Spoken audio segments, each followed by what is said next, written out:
মানুষের মাছ তো পড়াই লাগবে, কারণ মুকুট মাছ দিলে ওরকে সোনার চেহারা দেখা যায় না, ঠিক কিনা বলেন? এবার জানে যে মুকুট মাছ রেখে আসো, মাছটা খুলো তো, এতদিন পর আছি, তোমার চেহারা দেখো না। আমি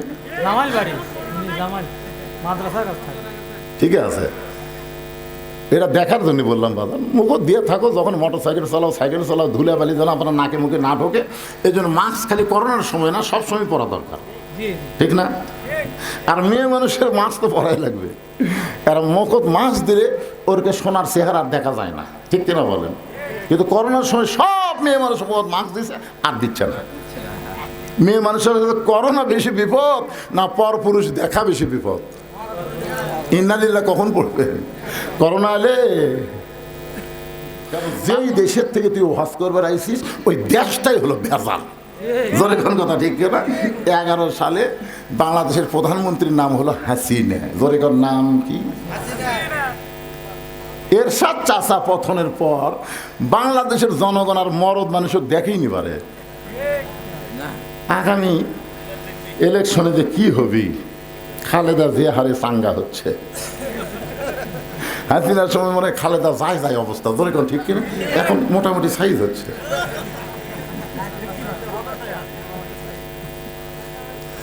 আপনারা একটা সিদ্ধান্ত নেন, মা তারাক্তু বাদি আলা উম্মতি ফিতনাতুন আদার রাজুল মিনান নিসাই, রাওয়াহুল বুখারী কিতাবুল ফিতান। আল্লাহ রাসূল বলেছেন, আমার পরে আমার উম্মতের জন্য সবচাইতে বড় বিপদ হলো পুরুষ মানুষের জন্য নারী নেত্রী হওয়া। নারী নেত্রী হওয়ার পরে ইন্নালিল্লাহ কোনোদিন পড়ছে? এই যে আগামী তার কোন নারীকে বাংলাদেশের নেত্রী আমরা দেখতে চাই না, পুরুষ মানুষ হবে বাংলাদেশের নেতা। ধরে গান কথা ঠিক না? সবাই বলে আল্লাহুম্মা আমিন।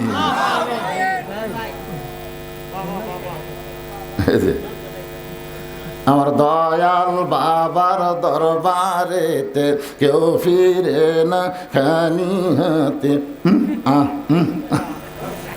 একটা বক্তা আছে দেখবেন খালি বাবার ওয়াজ করে।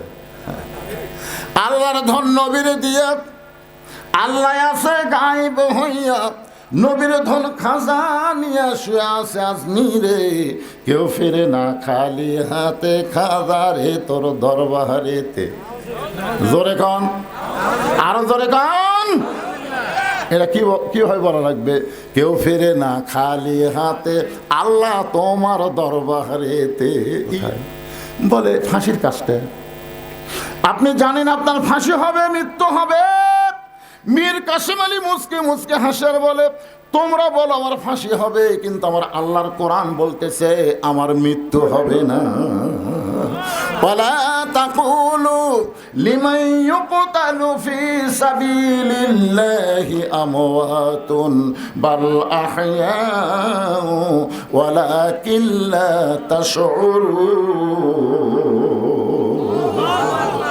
কলিজার মধ্যে যখন ঈমানের জায়গা হবে, ওই মানুষটা ফাঁসিকে মৃত্যুবরণ করবে না, বরং ফাঁসিকে আল্লাহর জন্য জীবিত মনে করে তারা হাসতে হাসতে ফাঁসির মঞ্চে যাবে, কারণ তাদের কাছে জীবনের চাইতে ঈমানের দাম বেশি।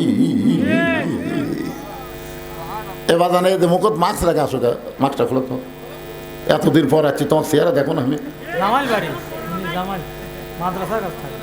ঠিক আছে, এটা দেখার জন্য বললাম বাবা, মুকুট দিয়ে থাকো, যখন মোটর সাইকেল চালাও ধুলে বালি যেন আপনার নাকে মুখে না ঢোকে, এই জন্য মাস্ক খালি করোনার সময় না, সব সময় পরা দরকার, ঠিক না? আর মেয়ে মানুষের মাছ তো পরাই লাগবে, কারণ মুকুট মাছ দিলে ওরকে সোনার চেহারা দেখা যায় না, ঠিক কিনা বলেন? কিন্তু করোনার সময় সব মেয়ে মানুষ মাস্ক দিচ্ছে আর দিচ্ছে না।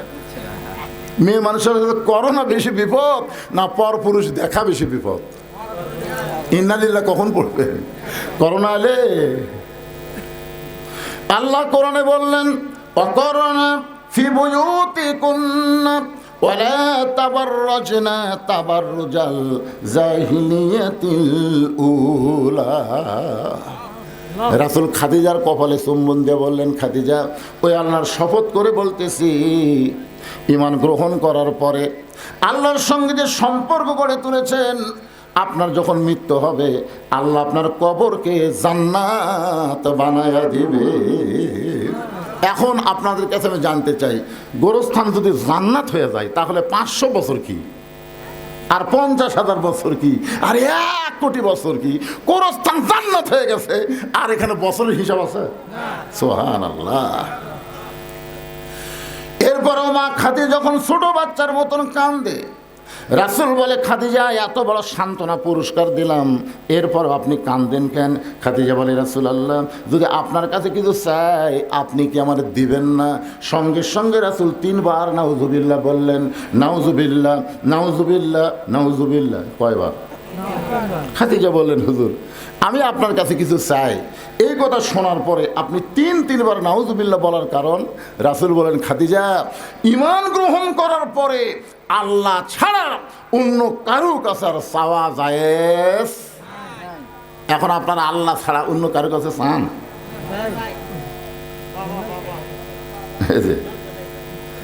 আমার দয়াল বাবার দরবারেতে কেউ ফিরে না খালি হাতে। একটা বক্তা আছে দেখবেন খালি বাবার ওয়াজ করে।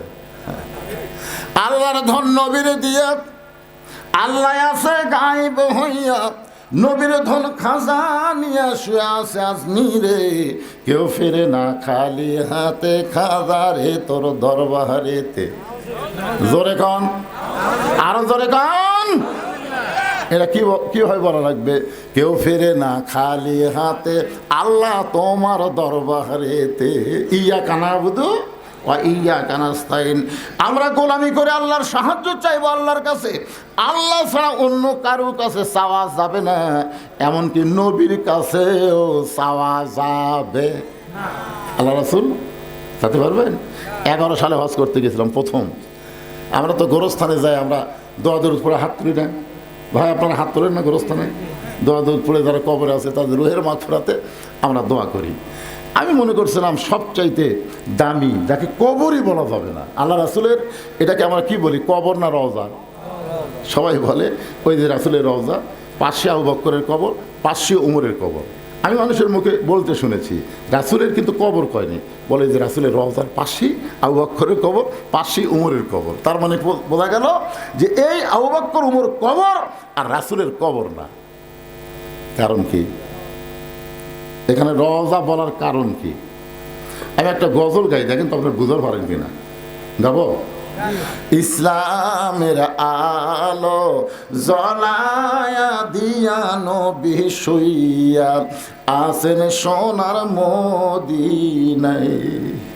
আর যদি আমি এভাবে বলি, ইসলামের পতাকা উড়ায়া দিয়া নবী ময়রা আছেন সোনার মদিনায়। কি ময়রা খাওয়া যাবে? যদি কই খালি গুনা করে। একটু মনোযোগ দিয়ে শুনবেন। আমি বিশ্বাস করি নবী আমার হায়াতুন নবী, এই মনে করে 11 সালে যখন নবীর রওজার পাশে হাত তুলেছি, ইতিমধ্যে 2 পুলিশ এসে আমার হাতের উপর লাঠি দিয়ে ঠাসি দিয়ে বললেন, মামনু কুল্লু হারাম। আর এরা হলো আসল দেশের পুলিশ। জোরে কোন কথা ঠিক কি না? কি হলো রে? কি আছে কি আছে কি আছে? আচ্ছা খাড়া হয় না তো, কিন্তু না খাড়া হও। এরা যদি একবার খেপা যায় এই লাঠি লিয়ে দিতে। আমি তো এরকম থামে থুয়ে কাম করতেছি। আর ওটো না,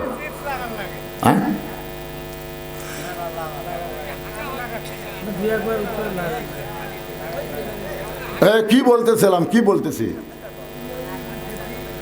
একটু মনোযোগ দিয়ে শুনেন। আজকের ওয়াজের শুরু থেকে শেষ পর্যন্ত কবরকে নিয়ে ওয়াজ হবে, কোনো রাজনীতি চলবি না। কিসের অ্যাঙ্গেল? অ্যাঙ্গেলের দিন শেষ, ডাইরেক্টের বাংলাদেশ। ধরে কর কথা ঠিক। আগে অ্যাঙ্গেলে মারছি, এখনো অ্যাঙ্গেল। আমি আজ প্রায় 10 বছর থেকে দোয়া করতেছি, আল্লাহ এই অ্যাঙ্গেল আর কতদিন মারবো আল্লাহ। কুলজাল হক ওয়া যাহাকাল বাতিল ইন্নাল বাতিলা কানা যাহুকা। সত্য যখন আসবে, মিথ্যা যখন পালায়ে যাবে, আলো আসলে অন্ধকার আর থাকবে না। জোরে কর কথা ঠিক। হ্যাঁ, কি বুঝলেন? ইউনুস নবীর নামে গজল এমনি এমনি কইলেন? কে যেন হাসিনা বলছে, এই মহা বিপদের মধ্যে আপনি কোন দোয়া পড়তেছেন? হাসিনা বলতেছে পড়বার গেলে ওর নাম মনে আসে, এই জন্য পড়ি না। লা ইলাহা ইল্লা আনতা সুবহানাকা ইন্নী কুনতু মিনাজ জালিমিন। আপনারা পড়েন না ভাই বিপদ আপদে মুসিবতে?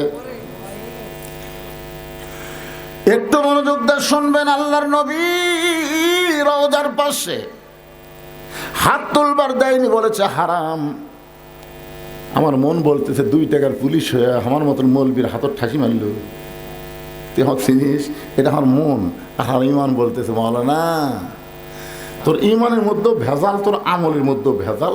কারণ যেই দেশের থেকে তুই ওয়াজ করবার আইসিস ওই দেশটাই হলো ভেজাল।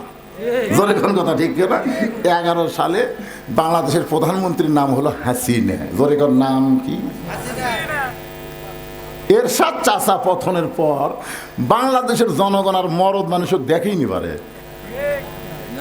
আগামী ইলেকশনে যে কি হবি, খালেদা যে হারে চাঙ্গা হচ্ছে, হাসিনার সময় মনে হয় খালেদা যায় যায় অবস্থা। ধরে কোন ঠিক কিনা? এখন মোটামুটি সাইজ হচ্ছে।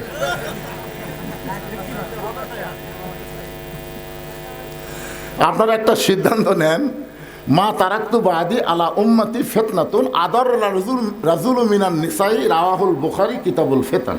আল্লাহ রাসূল বলেছেন আমার পরে আমার উম্মতের জন্য সবচাইতে বড় বিপদ হলো পুরুষ মানুষের জন্য নারী নেত্রী হওয়া। নারী নেত্রী হওয়ার পরে ইন্না লিল্লাহ কোনোদিন পড়ছে? এই যে আগামী তার কোন নারীকে বাংলাদেশের নেত্রী আমরা দেখতে চাই না। পুরুষ মানুষ হবে বাংলাদেশের নেতা। ধরে গান কথা ঠিক না? সবাই বলেন আল্লাহুম্মা আমিন। একটু মনোযোগ দিয়ে শোনেন। ভেজাল দেশের মানুষ, আমি আলেম হলেও ভেজাল। যেটার প্রমাণ পাইছি জয়তুনের দোকানে গিয়া দোকানদারকে বললাম ভাই আসল জয়তুনের তেল দেন। যেই কইছি দোকানদার কর্মচারীকে বলতেছে হারাম হারাম গুল্লো হারাম। ও আমার ধাক্কা দিয়ে বের করে দিল। এক সৌদি আমাদের বাংলাদেশে চাকরি করে সৌদিতে, তাকে বললাম কে রে ভাই খালি আসল চাইছি, তাতে আমাকে ঘর থেকে বাইর করে দিল কেন? বলে হুজুর এখানে নকলই নাই। তো যেখানে নকল নাই সেখানে আসল চাওয়া মাত্রই ওরা বুঝবার পারছে আপনি ভেজাল দেশের লোক। কারণ কি জানেন? ওই দেশে আল্লাহর আইন চলে আর বাংলাদেশে মানুষের আইন চলে। আল্লাহ হচ্ছেন আসল আর মানুষ হচ্ছে ভেজাল। জোরে করে কথা ঠিক না? এই জন্য আগামীতে আমরা ভেজাল আইনে চলবো না, আল্লাহর কোরআনের আইনে আমরা চলতে চাই। কারা কারা চলতে চান 2 হাত তুলে আমার আল্লাহকে দেখান। লিল্লাহি তাকবীর। হাত নামান। আল কোরআনের আলো সংসদে কে তোলা? হাসিনা নাই তো?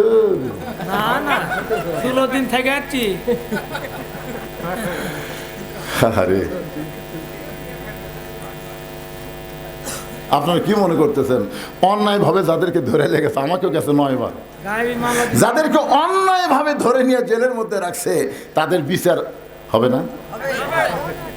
তারা কিন্তু বাংলাদেশের ভুয়া কোর্ট কাছারিতে বিচার দেয়নি, আসল জায়গার বিচার দিচ্ছে। যেরকম কোন জায়গায় আসল জায়গায় বিচার কেমন একটা দৃষ্টান্ত শোনেন। গভীর রাত্রে হযরত ওমর মদিনার অলি গলি ঘুরতে গিয়ে হঠাৎ হযরত ওমর দেখতে পায় মদিনার মরুভূমির মধ্যে একটা তাঁবু টাঙ্গানো। ওমর ফারুক তাঁবুর নিকটে গিয়ে দেখে 2টা বাচ্চা মা মা বলে কাঁদতেছে, আর মা বলতেছে গোস্ত সিদ্ধ হলেই তোমাদের খাবার দেব, একটু ধৈর্য ধরো, গোস্ত সিদ্ধ হলেই তোমাদের খাবার দেব। ওমর ফারুক চিন্তায় পড়ে গেলেন, দুম্বার গোস্ত হলে 8 ঘন্টা লাগবে, উটের গোস্ত হলে বড় জোর 1 ঘন্টা লাগবে। এত গভীর রাত হয়ে গেছে এখন পর্যন্ত গোস্ত সিদ্ধ হয় না, এটা কেমন মা, এটা কেমন মা? লোকমা দিয়ে বললেন মা তোমার কলিজায় কি তোমার সন্তানের দয়া নাই? 2টা সন্তান ক্ষুধার জ্বালায় কান্দে আর এখন পর্যন্ত তোমার গোস্ত সিদ্ধ হয় না। এত রাত ধরে গোস্ত সিদ্ধ না হওয়ার কারণ কি? মেয়েটা বলে, পথিক, আমার বাড়ি হলো ইয়ামিন দেশে। আমি শুনতে পাইলাম মদিনার খলিফা হযরত ওমর অত্যন্ত ভালো মানুষ। এই ভালো মানুষ ওমরের কাছে আমার দুইটা এতিম বাচ্চাকে নিয়ে আইছিলাম। গতকাল বিকালবেলা এত মানুষের ভিড়, আমি ভিড় ঠেলে ওমরের কাছে যাবার পারি নাই। আজকে রাতটা কোনো মতে কাটায় দিয়ে আগামীকাল সকালবেলা ওমরের দরবারে যাব। কিন্তু আমার দুইটা এতিম বাচ্চা ক্ষুধার জ্বালায় বারবার যখন কাঁদতেছে, আমি মা হয়ে তাদেরকে সান্ত্বনা দেওয়ার জন্য পাতিলে পানি আর পাথর দিয়ে নিচে আগুন জ্বালায় বলতেছি, বাবা গোস্ত সিদ্ধ হলেই তোমাদের খাবার দেব। ও পথিক, আমার পাথর সিদ্ধ হবে না, আমার সন্তান দুইটাকেও খাবার দেবার পারবো না। কিন্তু আমি মা হয়ে বুঝবার পারছি আমার সন্তান সকাল পর্যন্ত আর বাঁচবে না। এত খিদা নিয়ে দুইটা সন্তান হয়তো রাতের বেলায় আমার মৃত্যু হয়ে যাবে। সঙ্গে সঙ্গে ওমর ফারুক বলে, মা একটু ধৈর্য ধরো মা, আসল জায়গায় যেন বিচার দিও না। লিল্লাহে তাকবীর। ওমর ফারুক বললেন, মা একটু ধৈর্য ধরো মা, আসল জায়গায় যেন বিচার দিও না। এই কথা বলে এক দৌড়ে এসে বাইতুল মালের দরজায় বললেন, আসলাম এক বস্তা খাবার খাদ্য আমার মাথায় উঠে দে। আসলাম বলে, আমিরাল মুমিনিন, কোথায় বস্তা নিয়ে যাওয়া লাগবে হুকুম দেন, আমি মাথায় করে নিয়ে যাব। ওমর কান্দার বসলাম, রে একজনের পাপের বোঝা আর একজন মাথায় নিবার পারে না, দে আমার মাথায় উঠায় দে। অউলিল আমরি মিনকুমকে বিশ্বাস করে চাকর আসলাম ওমর ফারুকের মাথায় যখন খাবার বস্তা উঠায় দেয়, ওমর ফারুক এত জোরে দৌড়ানো শুরু করেছে। আসলাম বলে, আমিরাল মুমিনিন, একটা বস্তা মাথায় নিয়ে যদি আপনি এভাবে দৌড়ান তাহলে আপনি পড়ে গিয়ে আপনার কষ্ট হবে। ওমর কান্দে বলে, আসলাম রে, আসল জায়গায় বিচার দেওয়ার আগে আমি ওমর যদি বুঝবার না পারি, এই ওমরকে আল্লাহ জাহান্নামের আগুনে পুড়ায় মারবে। এক দৌড়ে মেয়েটা তাবুর কাছে গিয়ে বললেন, মা রুটি হালুয়া তৈরি করো। রুটি হালুয়া তৈরি করে যখন মা ওমর ফারুকের হাতে দেয়, ওমর ফারুক দুইটা বাচ্চাকে উরাতের উপরে নিয়ে রুটি হালুয়া ছিলে ছিলে যখন মুখে দেয়, ওমরের চোখ দিয়ে দর দর করে পানি পড়তেছে। দুইটা বাচ্চা বলে, কে গো আপনি? আমরা এতিম, আমাদের বাবা নাই, কিন্তু আজকে বাবার দরদ দিয়ে আপনি আমাদের আদর করতেছেন। সঙ্গে সঙ্গে ওমর ফারুক বলে, আল্লাহ, এই অধমকে জাহান্নামের আগুন থেকে তুমি বাঁচায় দাও। মেয়েটা বলে, পথিক রে, আমি ভালো মানুষের গল্প শুনেছি, কিন্তু মানুষ এত ভালো হয় আজকে নিজের চোখে দেখলাম। তুমি জাহান্নামের আগুন থেকে মুক্ত কেন চাও? আল্লাহ ওমরকে মদিনার খলিফা না বানায়া তোমাকে যদি খলিফা বানায়া দিত, এই মদিনা আল্লাহর জান্নাত হয়ে যেত। ওমর কিন্তু দুইবার একটা কথা বলেছে, মা আসল জায়গায় বিচার দিও না। আসল জায়গা মানে কি? এই আলেমেরা জেলের মধ্যে যাদেরকে অন্যায়ভাবে নিয়ে যাওয়া হয়েছে, বিশেষ করে আল্লাহর ওলি আল্লামা সাইদি, আসল জায়গায় বিচার দেওয়ার কারণে আজকে জালেমের এইরকম পরিণত হয়েছে। জোরে কোন কথা ঠিক কিনা? গোটা পৃথিবীর ইতিহাসে যে সরকার প্রধানও পলায়, তার সাথে 300 এমপিও পলায়, গোটা পৃথিবীর ইতিহাসে এরকম ইতিহাস নেই। কি কথা? হায় হায় রে, এরকম ইতিহাস আছে? কি আমার পর্যন্ত এইরকম ইতিহাস হবি না ভাই। আসল জায়গাত বিচার দিছে বাবা। মনে করতেছে ছাত্র জনতা না। ইজা জা নাসরুল্লাহি ওয়াল ফাত, সূরা নসর বলেন, কোন বিজয় মানুষের হাতে না, বিজয় হচ্ছে আমার আল্লাহর হাতে। জোরে কোন কথা ঠিক কি না? আরে একটু মনোযোগ দিয়ে শুনবেন। কোরআন আইন যদি আমরা চালু করতে চাই, তাহলে আমাদের সবাইকে বলতে হবে আল কোরআনের আলো। সবাই বলেন না কেন? একটা বার বলেন তো ভাই। আপনি এটা বলে যদি মরেও যান, আপনি জান্নাতে যাবেন। কারণ রাসূল বলেছেন, মান সাল আল্লাহ তাআলা আর শাহাদাতা বিসিদিকিন বাল্লাগাহুল্লাহু মানাজিলা শুহাদা ওয়া মাতা আলা ফিরাশিহি, রাওয়াহুল বুখারী। আল্লাহ রাসূল কি বলেছেন? হাদিসটা শুনবেন। আল্লাহ রাসূল বলেছেন, কেউ যদি চায় যে আল্লাহ রাস্তায় যুদ্ধ করতে করতে আমি শহীদ হব, এইরকম যদি আশা করে ইসলামে আন্দোলন করে, কোরআনের দল করে, ওই মাতা আলা ফিরাসিহি, সে যদি নিজের বিছনায় মৃত্যুবরণ করে, বাল্লাগাহুল্লাহু মানাজিলা শুহাদা, এই যে সুন্দর নিয়ত করার কারণে আল্লাহ হাসরের ময়দানে তাকে শহীদদের কাতারে দাঁড় করাইয়া দিবে। তা আপনি যদি সংসদে আল্লাহর কোরআন চান, এটা যদি আপনি দেখতে নাও পারেন, এর আগে যদি আপনার মৃত্যু হয়, এরপরেও আল্লাহ আপনাকে জান্নাতকে ঠিকানা বানাই দিবে, কারণ আপনি এই যে একটা স্লোগান দিচ্ছেন, এটা হক স্লোগান। এর চাইতে ভালো স্লোগান আছে যে চোর ডাকাত বাটপারকে আর আমরা 300 জনের মধ্যে ওখানে পাঠাবো না।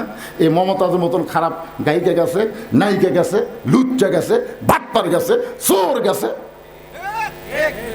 সব চুরি করে বাংলাদেশের টাকা বিদেশে পাচার করছে। একটা সন্তান জন্ম নেওয়ার সাথে সাথে 1 লাখ টাকা ঋণ নিয়ে জন্ম নিচ্ছে। হ্যাঁ, এই জন্য সবাই একটা স্লোগান দিয়ে আবার কবরে আসতেছি।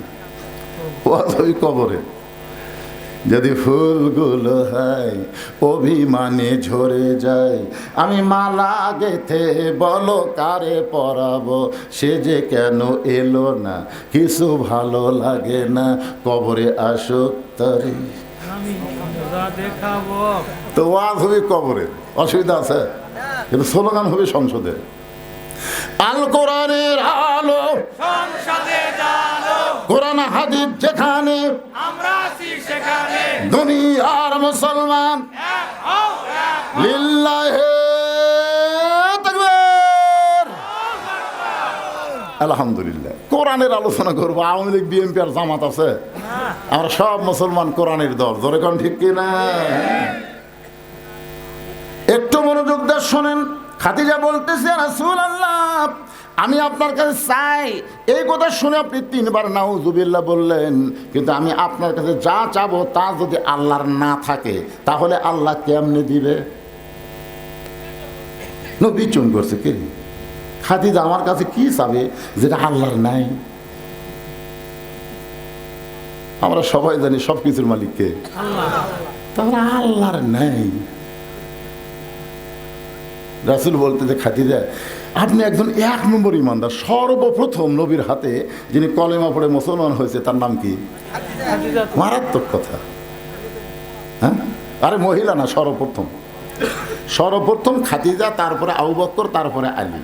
এটা ইতিহাসবিদ লিখছে। পুরুষের মধ্যে আবু বকর, মহিলার মধ্যে খাদিজা, আর বাচ্চাদের মধ্যে আলী, কিন্তু প্রথম খাদিজা, তারপর আবু বকর, তারপর আলী। আমার কথা কি বুঝলেন? এটা আপনার লেখবার গেলে কি, সর্বোত্তম খাদিজা, মহিলাদের মধ্যে সর্বোত্তম পুরুষ আবু বকর, সর্বোত্তম বাচ্চা আলী।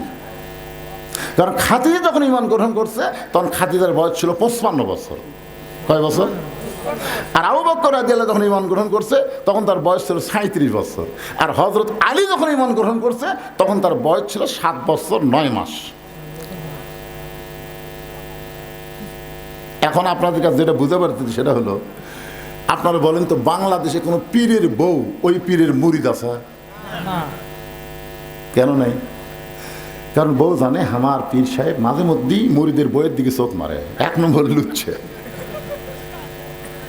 বাংলাদেশে কোনো ডাক্তারের বইয়ের সিজার লাগে না, বাংলাদেশের কোনো মৌলবীর বাড়িতে মিলাতে হয় না। তোর এখন কথা ঠিক না?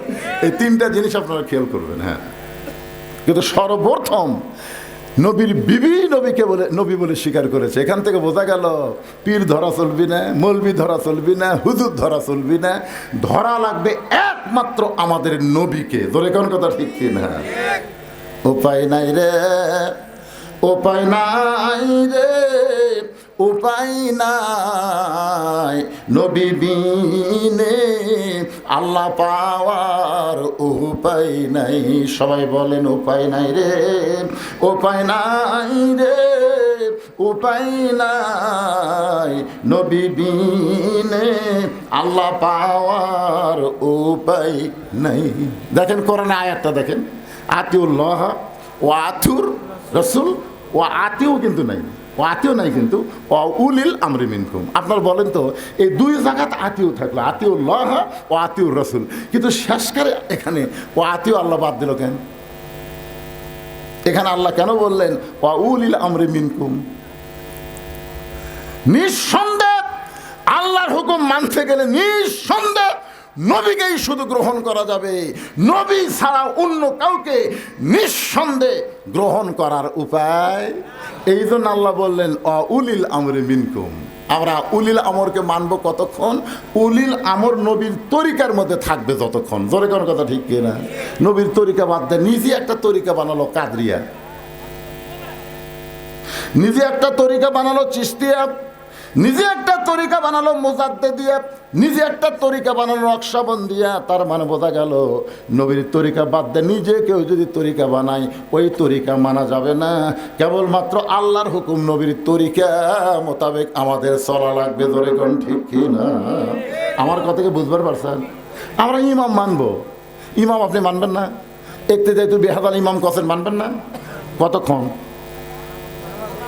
খালি নামাজ লয়। ইমাম যদি নামাজের 4 রাকাতের মধ্যে 3 রাকাত বসে, মানবেন? মানবেন? টাইটেল বাস, দাওরা ফাঁস, এতদিন 4 রাকাত পড়াছে, আজকে 3 রাকাত বসেছে, আমরা বসে থাকি রে। তার মানে বোঝা গেল ইমাম মানব ততক্ষণ নবীর তরিকার উপর আছে যতক্ষণ। জোরে কোন কথা ঠিক কিনা? নেতা মানব ততক্ষণ নবীর তরিকা মোতাবেক নেতা আছে যতক্ষণ।